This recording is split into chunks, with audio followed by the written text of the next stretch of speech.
What a massive fail, people.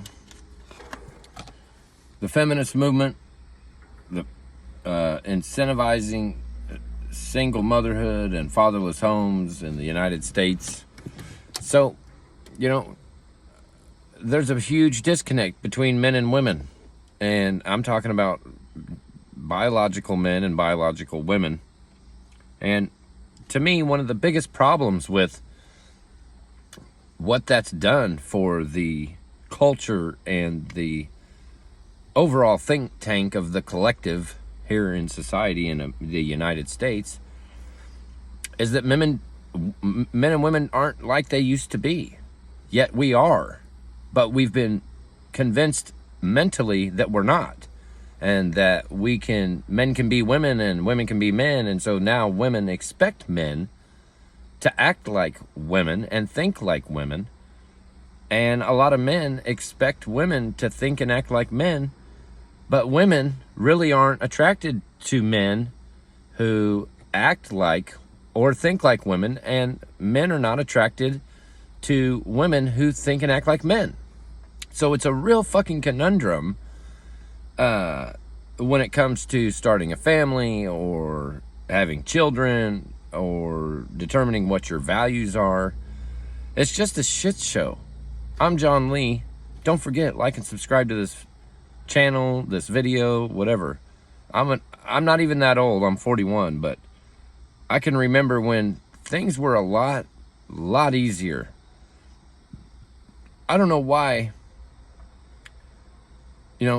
And so overall, the moral of the story is men are, and most people, here's the thing, men are See, I just left from talking to a female and I'm all mind fucked, and I've had to reorganize my thoughts so that I can even understand my own thinking, because women try to train us men, good biological real men, to thinking and acting like them. And then we're like, what the fuck is going on? Men are leaders. That's what we do. We conquer, we lead, and women are followers. And the majority, like 90% of our society, are followers. So it's important to understand these differences because they are biologically and genetically very natural for us. So I can understand how women would like men to have some of their nuances and understandings. It's got to be a harmonious balance for us to cohabitate, coexist, and reproduce. Unless we're just going to have a bunch of people running around raping everybody to get their sexual frustration and rocks off. You know what I'm saying? Which isn't the case. So the moral of the story is men need to be better leaders, better listeners, and have an overall more well-rounded way of leading their followers. You set the right example and a good, decent woman will follow you. That's been the way and the tradition for eons. And I think that's, one of the biggest problems with our society is that we're having this major disconnect. We're having all these young men that don't know what the hell to do with themselves, all these young people, but men is really the problem, because if you have no leaders, what do you have? You have a train wreck waiting to happen. So do yourselves a favor. If you're a man, be a good leader, set a good example. Try to do that with grace, but don't frustrate yourself trying to think or act like a woman in order to be with a woman.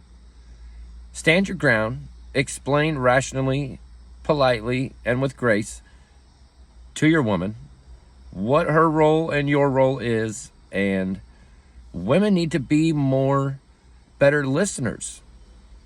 I feel like a lot of times women just don't listen. I could sit here and give you the exact answer, like exactly what men want. We just want to be respected, and we want to be respected. That's what it all boils down to.